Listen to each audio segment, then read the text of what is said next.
Colleagues, Kingsley Chinda, I represent Obiakpo Federal Constituency. I'm an Ikwere man from Rivers State. Mr. Speaker, my dear colleagues, very sincerely, our country ought to still be in a mourning mood.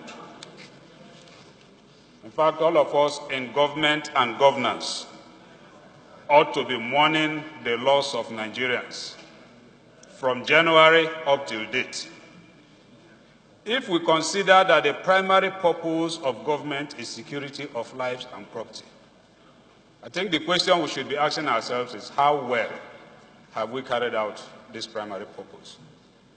We're talking about a situation where those who are supposed to enforce law are even making public utterances that is provocative and could even fuel the situation, the very dicey situation that we find ourselves in. Mr. Speaker, let me just say that I support this motion completely and totally. And again, let me remind us, the problem we have is lack of rule of law. We cannot be crying for peace. We cannot be talking about development when injustice abounds. The same law can apply in community A, but in community B, it will not apply. The people of Benue are crying today. Tomorrow, another state will cry. The governor, of course, God will not forbid. It is for us to forestall it. If we fail to take proper steps, it will continue to happen. Mr. Speaker, my dear colleagues, and indeed Nigerians, if I may ask, what is the position of the President of the Federal Republic of Nigeria? He had a meeting with the people of Benue. What was the outcome of that meeting? We are aware of the outcome of that meeting. What did he say? What did he tell them? It's the same thing, Mr. Speaker. It's the body language of Mr. President that others will follow. Let us make bold to tell ourselves the truth. Because if we keep pampering these things, it will continue. There is an adage in my place that when you see a corpse, because you're not related to that corpse, you don't have the feeling. We're talking about 70-something Nigerians. How will the international community be looking at this country? And we are legislators.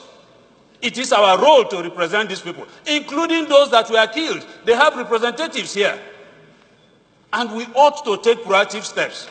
Mr. Speaker, we need to wake up. No doubt, I will say it, that even the prayers of this motion, the Inspector General will sit on it and will not obey it. But we make bold to take that decision. Let him continue to disobey the instructions of Parliament. I will urge you, my dear colleagues, that we are not talking about any individual. We are talking about the future of this country. And that is why we are elected. Our interest should be the interest of Nigeria first, over and above our personal relationship with anybody. And there is nobody, not even the president of this country or any one of us here seated, that is bigger than the entire Nigeria. And so Nigeria should be put first. When we have this kind of crisis, we behave as if all is normal. That's why I said that we should be in a mourning mood. Those of us that are supposed to enforce the law, that failed to enforce the law that led to the death of these Nigerians, should show remorse. But what is the body language of the law enforcement agencies?